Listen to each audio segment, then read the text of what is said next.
Good morning. I believe at this point we have problems that we've never seen before in America. This isn't just part of an historic cycle in which things that have occurred before and been rectified before suddenly appear again, and of course then they get rectified regardless of any doomsayers that might exist. They get resolved. I don't believe that this particular moment is the same as those other historic moments.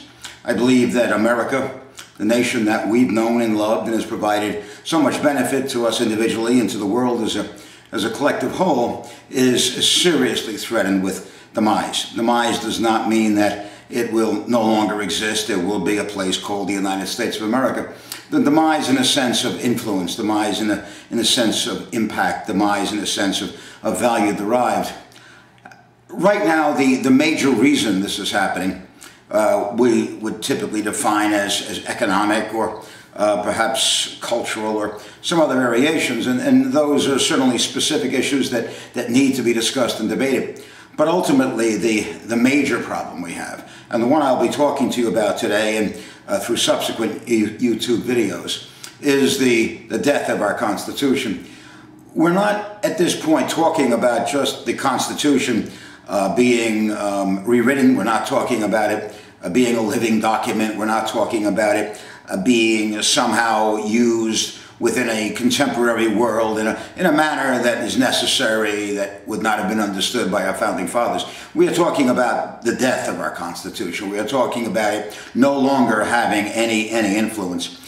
In subsequent presentations, I'll go into more detail about the Lochner decision of 1905 by actually a dissent by Oliver Wendell Holmes, which sort of paved the way for the Constitution becoming more and more diminished in its value.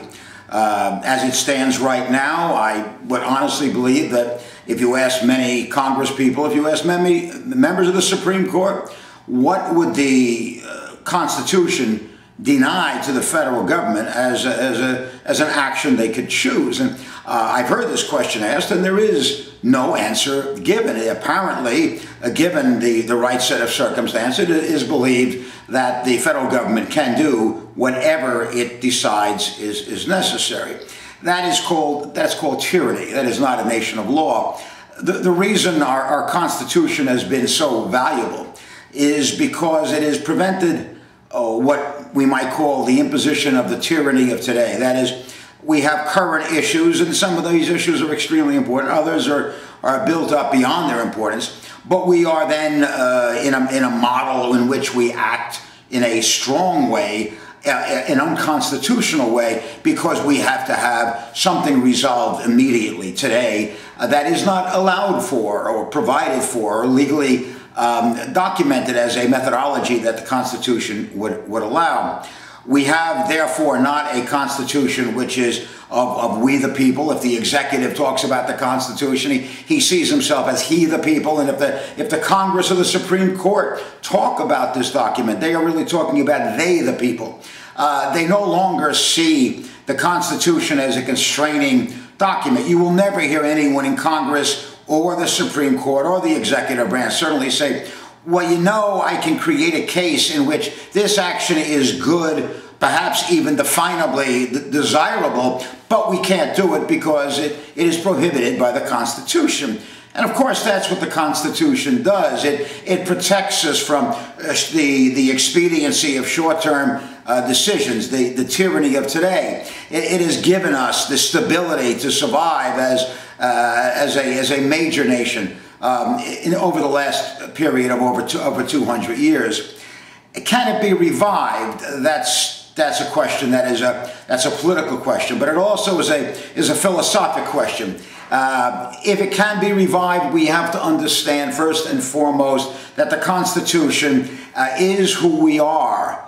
Are we a great people? Well, obviously we're no greater than other people. We bring in many different immigrant populations. We've filtered out the best of the cultural norms that have been brought in.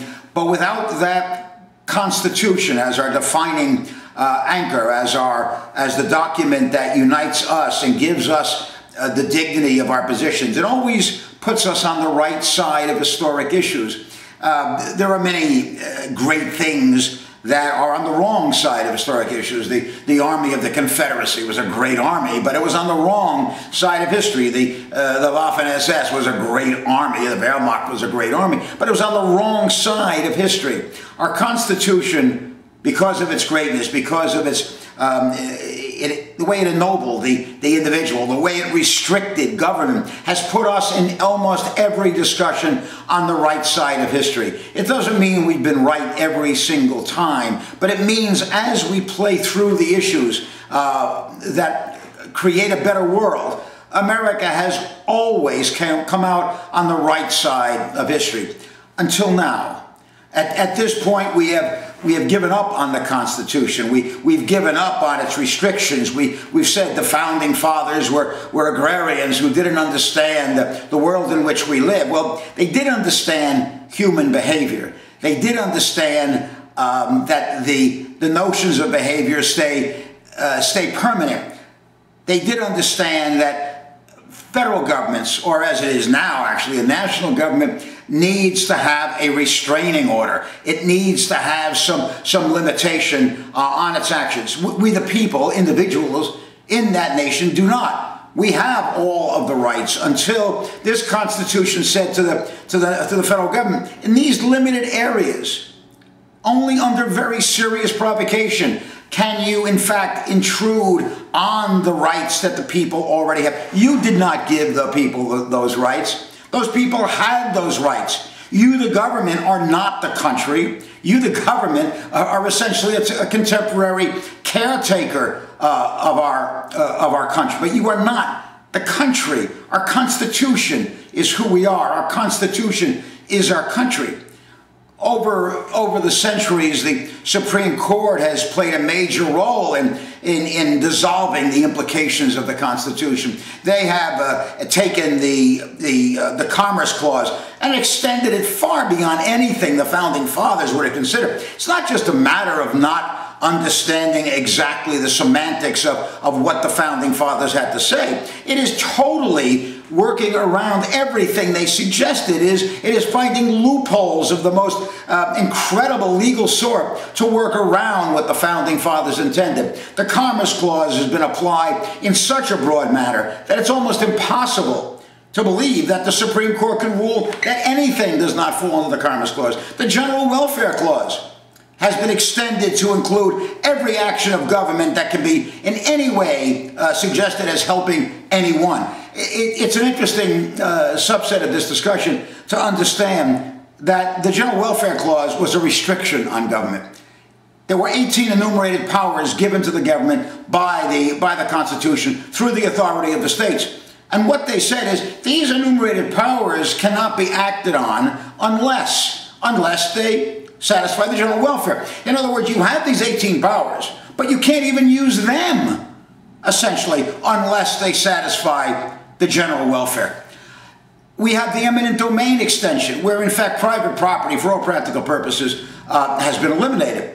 The eminent domain extension says essentially that any level of government, federal, state, local, county, city, whatever it is, if they can define anything that is yours as having any possible benefit for the general population, for the greater good, one of those horrible, dangerous phrases, can be taken from you, whether it's your home, your property, your car, your piano, a book. There's no restriction on anything. If a level of government can define that your property can somehow be put to a greater good. So we don't have just a matter of someone talking about it being a living document. Everyone who says the words, they want the Constitution being a living document, wants the original Constitution to be a dead document. This is an attempt to not run under the auspice of law, which has defined us, which has made us great. It is to put us back under the auspice of human beings, to let their whims determine the nature of who we are. In this presentation, I'm going to conclude right now and just say, look, we are a great people for one reason, and that is the Constitution of the United States of America, and of course, our respect for it. If we lose respect for that Constitution, then we have lost what it is to be an American. Then to be an American has no meaning. Ayn Rand said in explaining this phenomenon, she said, ours was the first government based on and strictly limited by a written document, the Constitution, which specifically forbids it to violate individual rights or to act on whim. The history of the atrocities perpetrated by all other kinds of governments, unrestricted governments, acting on unprovable assumptions, demonstrates the value and validity of the original political theory on which this country was built. I'll be back to you soon with more on who we are as Americans, as defined by our Constitution.